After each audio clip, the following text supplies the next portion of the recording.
निशा की शादी काफ़ी बड़े घर में हुई थी। निशा के ससुराल में उसका पति, एक कुंवारी ननद और सास ससुर थे। कुल मिलाकर बहुत अच्छा परिवार था और निशा की बहुत अच्छी शादी हुई थी और निशा बहुत खुश भी थी। बल्कि पूरा ससुराल ही बहुत अच्छा था और सब मिलजुल कर अच्छे से रहते थे। निशा के ससुर और पति की शहर के मुख्य मार्केट में बड़ी दुकान थी, जो कि दिन भर ग्राहकों से भरी रहती। पैसों की कोई कमी नहीं थी। जबकि निशा का मायका साधारण मध्यम वर्गीय था। निशा के माता पिता की दो बेटियां थीं, निशा और उसकी छोटी बहन लता। लता की अभी शादी नहीं हुई थी और निशा की शादी भी सौरभ से संयोगवश ही हुई थी, क्योंकि वह लोग तो बहुत अमीर थे और निशा के पिता तो उस घर में कभी रिश्ता लेकर जाते ही नहीं। सौरभ की शादी अपनी ही बराबरी के परिवार में तय हुई थी, लेकिन शादी के ठीक 2 दिन पहले सौरभ की होने वाली पत्नी अपने बॉयफ्रेंड के साथ भाग गई थी। शादी की सारी तैयारियां हो गई थी। सौरभ और निशा की जात बिरादरी एक ही थी। सौरभ के माता पिता ने उसी तिथि को सौरभ की शादी करने की सोची और अपने रिश्तेदारों से अपनी जात बिरादरी की कोई अच्छी लड़की 2 दिनों के अंदर ढूंढने को बोला और निशा उनके सामने आई थी। निशा देखने में बहुत ही खूबसूरत और पढ़ी लिखी थी और व्यवहार कुशल भी थी। निशा के सास ससुर को निशा बहुत पसंद आई और उन्होंने सौरभ के लिए उसे चुन लिया और कहा, 2 दिनों बाद ही शादी है, वक्त तो आप लोगों को नहीं मिलेगा। निशा के पिता ने बोला कि मैं आप लोगों के बराबर की हैसियत का नहीं हूँ और मैं इतना कुछ कैसे कर सकता हूँ, वह भी 2 दिनों में। तो निशा के सास ससुर ने बोला, आप बिल्कुल चिंता ना करें, सब कुछ हो रखा है, आप बस अपने परिवार के साथ अपनी बेटी को विदा करने की तैयारियां कीजिए। और इस तरह से निशा और सौरभ की शादी हो गई। और ऊपर से निशा का ससुराल भी बहुत ही अच्छा था। निशा को बहुत मानता था, क्योंकि वह उनके खानदान की इकलौती बहू थी। निशा की माँ ने निशा की विदाई के वक्त बार बार बोला, बहुत भाग्यशाली है तू बेटी, जो इतने बड़े घर में ब्याही जा रही है, यह तेरा नसीब ही तो है। अब देख लता के नसीब में क्या होगा, क्योंकि हमारी हैसियत तो नहीं थी कि हम तुझे इतने बड़े घर में ब्याह दें। या तो बेटियों का नसीब होता है कि वह किस घर में ब्याही जाएंगी, और तू तो बहुत ही नसीबों वाली है।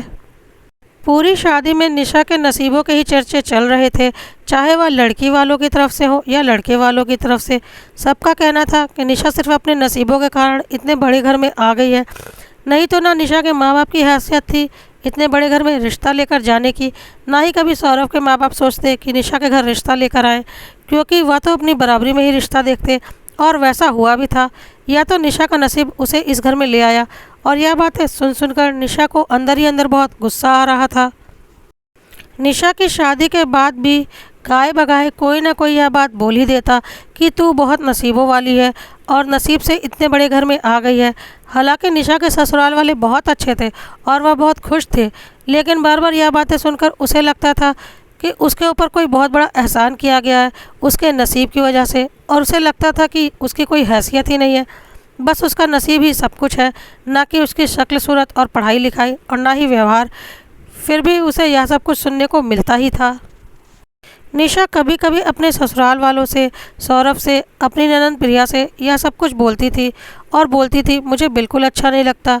उसके सास ससुर सौरभ और प्रिया बोलते थे, छोड़ दो, लोगों का मुंह तो बंद नहीं कर सकते, तुम इस घर में खुश हो ना, हम तुम्हारे साथ खुश है ना, हमें और क्या चाहिए, इतनी अच्छी बहू हमें मिल गई, तुम्हें भी अच्छा ससुराल मिल गया, यही तो हर लड़की वाला और लड़का वाला चाहता है।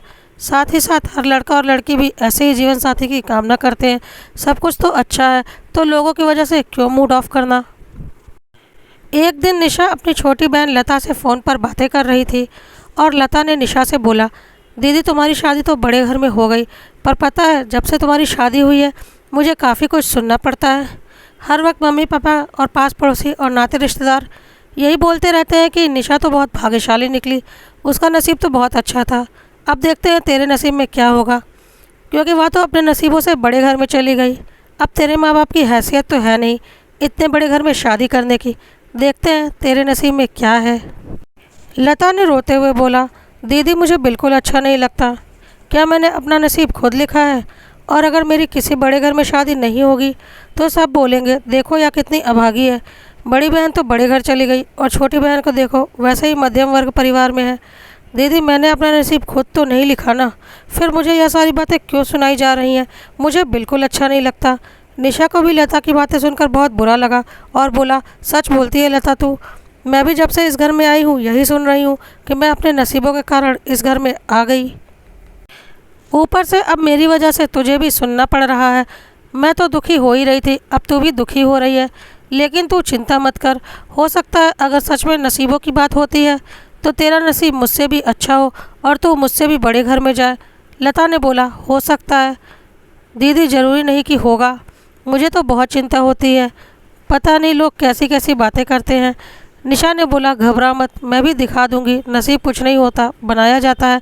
मैं किसी भी कीमत पर तेरी शादी अपने से बड़े घर में करवा के रहूँगी, फिर देखते हैं लोग क्या बोलेंगे, तू चिंता मत कर। तब तक निशा की माँ ने फ़ोन ले लिया और निशा से बातें करने लगी और फिर बोला, देख अब तेरी बहन लता के नसीब में क्या है। तो निशा ने बोला, चिंता मत करो माँ, लता का नसीब मेरे नसीब से भी ज़्यादा अच्छा होगा, तुम देखना माँ। और माँ ने बोला, तेरे मुंह में घी शक्कर बेटा, काश ऐसा ही हो जाए। उसके बाद निशा ने फ़ोन रख दिया। फ़ोन रखने के बाद निशा सोच रही थी कि वह अपनी छोटी बहन लता को कभी दुखी नहीं देख सकती। अगर सच में उसकी शादी किसी मध्यम वर्ग परिवार में हो गई तो वह दोनों बहनों का कोई मेल नहीं रहेगा। और मायके में माता पिता के बाद उसका है ही कौन, उसकी बहन लता ही तो है। अगर वह उसके बराबरी के घर में नहीं ब्याही गई तो उसके माता पिता के बाद उसकी प्यारी बहन का साथ भी उससे छूट जाएगा, क्योंकि क्या पता परिवारों की आर्थिक स्थिति अलग होने के कारण दोनों परिवार वाले एक दूसरे से ज़्यादा संपर्क रखें ना रखें। यह सब सोच सोच कर निशा को घबराहट होने लगी और वह सोचने लगी, नसीब में चाहे कुछ भी हो, लता की शादी मैं किसी बड़े घर में करवा कर ही रहूँगी। लता का नसीब मैं बनाऊँगी, क्योंकि मुझे नहीं पता उसके नसीब में क्या लिखा है। दोनों घरों में सब कुछ अच्छा चल रहा था। 1-2 साल बाद निशा की बहन लता और निशा की ननंद प्रिया दोनों की शादी लायक की उम्र हो गई थी और पढ़ाई भी पूरी हो गई थी। लता और प्रिया दोनों की शादी एक साथ ही खोजी जाने लगी, और जो कि सामान्य सी बात है। प्रिया के लिए बड़े बड़े घरों के रिश्ते देखे जा रहे थे और लता के लिए सामान्य घरों के, और अंदर ही अंदर यह सब बातें निशा को खाए जा रही थी। पर वह क्या बोलती, प्रिया तो एक बड़े घर की बेटी थी, उसका तो किसी बड़े घर में ही विवाह होना निश्चित था। पर लता के लिए निशा परेशान होती थी और सोचती थी कि वह क्या करे। निशा ने अपने मम्मी पापा से लता की एक फ़ोटो मंगवा ली थी और बोला था, अगर कोई अच्छा रिश्ता मिलेगा तो मैं लता की फ़ोटो भेज दूंगी। घर में प्रिया की फ़ोटो भी रखी हुई थी, क्योंकि मोबाइल की फ़ोटो को लोग फ़िल्टर वाली मानते हैं, इसलिए सामान्य फ़ोटो भी मंगवाते हैं लड़के और लड़की की। इसलिए प्रिया और लता की भी फ़ोटो खिंचवाई गई थी। लता की फ़ोटो देखकर निशा की सास ने बोला, यह लता की फ़ोटो क्यों मंगवाई है, किसी को देनी है क्या? तो निशा ने बोला, हाँ, मम्मी ने मेरे पास भेज दिया, बोला अगर कोई अच्छा रिश्ता होगा तो तुम्हारे पास फ़ोटो रहेगी तो तुम दे सकती हो। निशा की सास ने बोला, अच्छा ठीक ही है, अच्छी बात है, अब तो लता की भी शादी होनी ही है और प्रिया की भी, आखिर दोनों हम उम्र हैं। निशा ने बोला, हाँ मम्मी, दोनों बेटियां एक साथ विदा हो जाएंगी। कुछ दिनों बाद प्रिया की एक बहुत बड़े घर में शादी की बात चल रही थी। काफ़ी अच्छे लोग थे, लड़के की फ़ोटो भी आई थी जो कि बहुत खूबसूरत थी। पैसों के मामले में भी निशा के ससुराल वालों से 20 ही थे। बहुत बड़ा बिजनेस था उनका, हर तरह से प्रिया के लायक था। निशा के ससुराल में सबको बहुत पसंद आ रहा था, निशा को भी लड़का बहुत अच्छा लग रहा था। अब प्रिया की फ़ोटो भेजने की बारी थी। निशा के ससुर ने बोला, हम कल ही लड़की की फ़ोटो भिजवाते हैं। अगले दिन प्रिया की फ़ोटो उसके होने वाले ससुराल में भिजवानी थी। निशा के दिमाग में पता नहीं क्या खुराफाती चल रही थी। उसने चुपके से प्रिया की फ़ोटो को लता की फ़ोटो से बदल दिया और फ़ोटो लिफाफे में रखे थे, इसलिए दिख नहीं रहे थे, और प्रिया की जगह लता की फ़ोटो चली गई। लड़के वालों को फ़ोटो बहुत पसंद आ गई और उन्होंने लड़की देखने और साथ ही साथ सगाई कर देने की बात कही।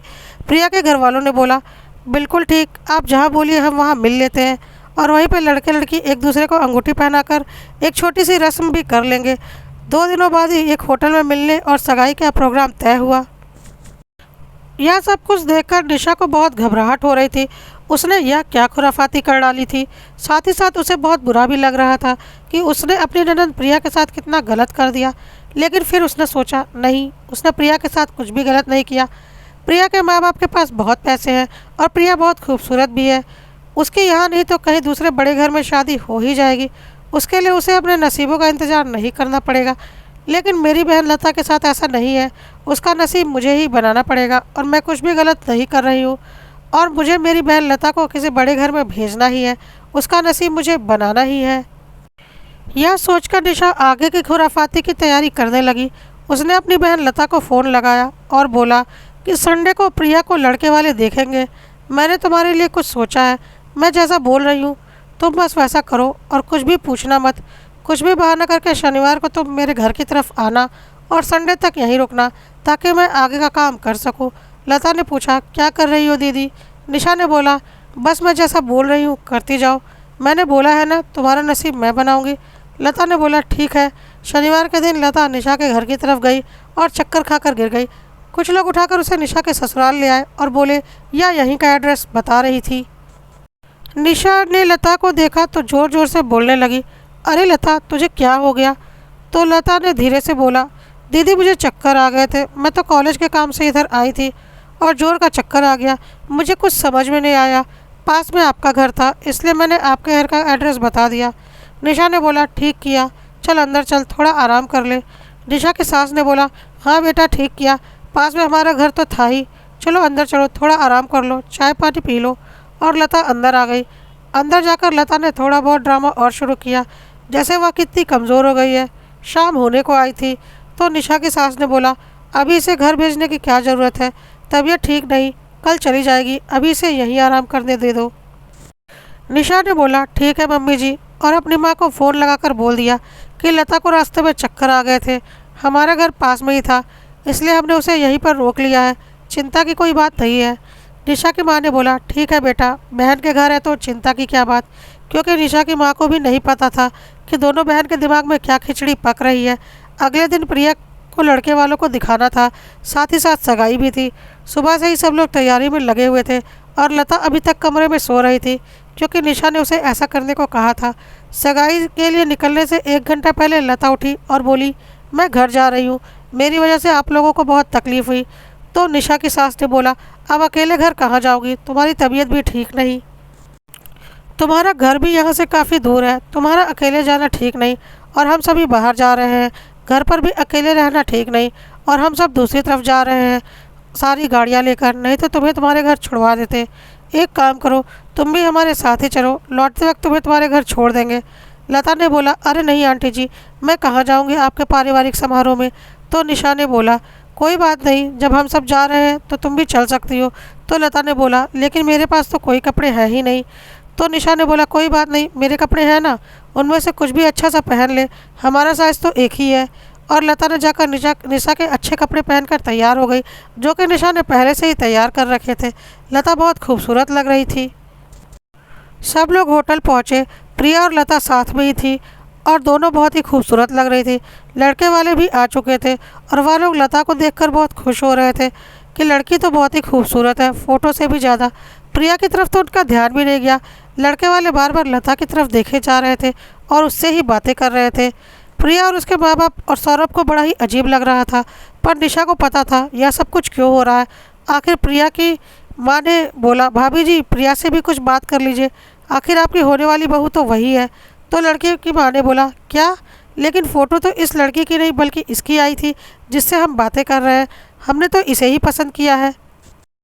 प्रिया के माता पिता ने बोला, ऐसा कैसे हो सकता है, यह तो हमारी बहू निशा की बहन लता है जो कि बस संयोगवश हमारे साथ आई है, हमने तो अपनी बेटी प्रिया की फ़ोटो आपके घर भेजी थी।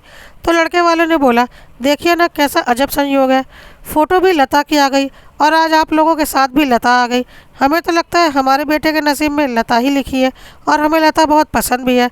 निशा ने बोला, नहीं आंटी जी, ऐसा कैसे हो सकता है, लता मेरी बहन है और शादी मेरे ननंद की तय हुई है आपके बेटे से। तो लड़के वालों ने बोला, लेकिन फ़ोटो तो लता की आई थी और हमने लता को ही पसंद किया था। निशा ने बोला, हो सकता है कोई गड़बड़ी हो गई हो, क्योंकि लता की फ़ोटो भी घर में ही थी, लेकिन यह प्रिया की बात चल रही है, लता की नहीं। लड़के वालों ने बोला, हाँ बेटा तुम सही कह रही हो, लेकिन अब तो गड़बड़ी हो गई और हमें लता बहुत ही पसंद है, हो सकता है लता के नसीब में हमारा घर लिखा हो और प्रिया के नसीब में कोई और घर, यह सब तो संजोग ही होते हैं। तुम अपने माता पिता से बोलो, हमसे बात करें, हम तो लता को ही अपने घर की बहू बनाना चाहते हैं। निशा के मन में तो लड्डू फूट रहे थे, पर ऊपर से वह दिखावा कर रही थी कि उसे बहुत बुरा लग रहा है। लता भी झूठ मूठ रोने का ड्रामा कर रही थी कि उससे यह क्या गलती हो गई। तो प्रिया की माँ ने बोला, कोई बात नहीं बेटा, यह सब शादी विवाह तो नसीबों की बात होती है, जिस लड़की का नसीब जिनके साथ जुड़ा होता है उसका ब्याह उसी से होता है। प्रिया के नसीब में यह घर नहीं था, कोई बात नहीं, उसके लिए ईश्वर ने कुछ अच्छा ही सोचा होगा। लता के माँ बाप थोड़ी देर में वहाँ पहुँच गए। उन्होंने हाथ जोड़कर प्रिया के माँ बाप से माफ़ी मांगी। प्रिया के माता पिता ने बोला, कोई बात नहीं, किसी ने जानबूझकर यह सब कुछ नहीं किया। आपकी बेटी के संजोग इस घर में थे, इसलिए उसका विवाह तय हो गया। कोई बात नहीं, हमारी प्रिया के लिए कोई और घर तो निश्चित होगा ही। इस तरह से लता और निशा की साजिश सफल हो गई और लता की एक बहुत बड़े घर में शादी तय हो गई। उसके बाद फ़ोन पर बात करते हुए एक दिन निशा ने लता से बोला, देख बहन, मैंने कहा था ना तेरा नसीब मैं बनाऊंगी, और मैंने बना दिया। अब तू मेरे से भी बड़े घर में जा रही है। हाँ, कभी कभी बुरा लगता है कि मैंने प्रिया के साथ सही नहीं किया, लेकिन कोई बात नहीं। प्रिया एक अमीर माँ बाप की इकलौती बेटी है। उसके लिए तो मेरे सास ससुर एक से एक रिश्ता ढूंढ लेंगे और उसे मिल भी जाएगा, क्योंकि वह बहुत ही खूबसूरत और पढ़ी लिखी भी है, साथ ही साथ पैसे वाले घर की बेटी भी है। पर तेरे लिए तो हमें यह सब कुछ करना ही था और हमने कर लिया, इसलिए अब ग्लानि करने से कोई फ़ायदा नहीं। लता ने बोला, हाँ दीदी, सही बोल रही हो। प्रिया को तो और भी अच्छे घर मिल जाएंगे, पर मुझे तो नहीं मिलता, और यह मिला भी है तो आपकी बदौलत। निशा ने बोला, हाँ बहन, अब यह बात अपने दिल के किसी कोने में दबा ले, कभी भी तेरे जुबान पर नहीं आनी चाहिए। भूल जा ऐसा कुछ हुआ है। कुछ दिनों के बाद प्रिया के भी एक बहुत बड़े अच्छे घर में शादी तय हो गई। इससे निशा के अंदर जो थोड़ी बहुत ग्लानि थी प्रिया को लेकर, वह भी अब खत्म हो गई, क्योंकि प्रिया की बहुत अच्छी शादी तय हो चुकी थी और प्रिया को भी लड़का बहुत पसंद था। 2 महीने बाद लता और प्रिया दोनों की शादी हो गई और दोनों विदा होकर अपने अपने ससुराल चली गई। प्रिया फ़ोन पर अपने माँ भाभी को बताती कि उसका ससुराल बहुत ही अच्छा है, वह बहुत खुश है, उसका पति उसे बहुत प्यार करता है और पलकों पर बिठाकर रखता है। ससुराल वाले भी बहुत अच्छे हैं, जिससे सुनकर निशा और सौरभ और प्रिया के माता पिता बहुत खुश होते कि चलो प्रिया की तो ज़िंदगी संवर गई। उधर शादी के बाद से लता ज़्यादा फ़ोन नहीं करती थी। एक दिन निशा ने ही लता को फ़ोन किया और बोला, क्या बात है, शादी के बाद अपनी बहन को भूल गई? कैसा लग रहा है बड़े घर की बहू बन के? अपने नसीबों पर घमंड हो रहा है ना? लेकिन लता रोने लगी। निशा ने घबरा कर बोला, अरे लता, क्या हो गया, तू रो क्यों रही है? लता ने बोला, क्या बताओ दीदी, मेरे तो नसीब फूटे हुए थे। हमने कहा अपना नसीब बनाने की सोची और कहा मेरे साथ उल्टा हो गया। सच में मेरा नसीब फूटा हुआ था। निशा को और भी ज़्यादा घबरा गई और बोली, क्या हुआ, मुझे बता। सब कुछ तो अच्छा है, इतने बड़े घर की बहू है तू, तेरा पति भी देखने सुनने में इतना अच्छा है। लता ने बोला, बस दीदी, देखने सुनने में ही सब कुछ अच्छा है, पर वास्तविकता कुछ और ही है। वास्तविकता में कुछ भी अच्छा नहीं। मैं बहुत बड़े घर की बहू बन गई हूँ, पर मैं कोई बहू नहीं बनी हूँ, सजा कर रखने वाली एक गुड़िया बन गई हूँ, जो इस खानदान की बहू कहलाएगी और हर रिश्तेदारी और पार्टियों में जाकर इनके खानदान की उपस्थिति दर्ज कराएगी और अपने सास ससुर की सेवा करेगी और एसी कमरे में बैठकर दिन भर आराम करेगी। इसके अलावा मुझे कुछ भी नहीं मिला। मेरे पति मुझसे प्यार नहीं करते। उन्होंने साफ बोल दिया कि उसने अपने माँ बाप को खुश करने के लिए यह शादी की है और मैं भी अपने सास ससुर के साथ खुश रहूं, और वह अपनी गर्लफ्रेंड के साथ रहता है। यह सब सुनकर निशा के हाथों से तो फ़ोन ही गिर गया। अब उसमें और कुछ सुनने की हिम्मत नहीं बची थी। निशा की सास दौड़कर आई और पूछा, क्या हो गया निशा? निशा ने रोते रोते सारी बात बताई। सुनकर निशा की सास भी सर पकड़कर बैठ गई और बोली, हे भगवान, ये लता के साथ क्या हो गया? और फिर थोड़ी देर के बाद बोली, यह सब कुछ नसीबों की बात होती है। कहा उस घर में हमारी प्रिया जाने वाली थी और कहा प्रिया का नसीब उसे खींचकर किसी और घर में ले गया और लता का नसीब उसे खींचकर उस घर में ले गया। सच ही कहा है किसी ने, सब नसीबों का खेल है और नसीब में जो लिखा है वह होकर ही रहता है। निशा ने अपनी माँ को फ़ोन लगाया। निशा की माँ ने रो रो कर बोला, यह मेरी लता का नसीब कैसा निकला, लेकिन नसीब का लिखा कोई भी टाल नहीं सकता। धीरे धीरे यह बात सारे रिश्तेदार और पड़ोसियों में फैल गई। सब यही बोल रहे थे, देखो, एक बहन का नसीब उसे साधारण घर से बड़े घर ले गया और दूसरी बहन का नसीब उसे बड़े घर ले जाकर भी किसी लायक नहीं छोड़ा। सब नसीबों का ही खेल होता है। एक बहन का नसीब इतना अच्छा और एक बहन का इतना बुरा। निशा को आज अपनी सोच पर घृणा आ रही थी। उसने सोचा था कि वह लता का नसीब बना देगी, लेकिन अब उसे लग रहा था उसने ही लता का नसीब बिगाड़ दिया। सच ही कहा है किसी ने, नसीब का लिखा कोई नहीं टाल सकता।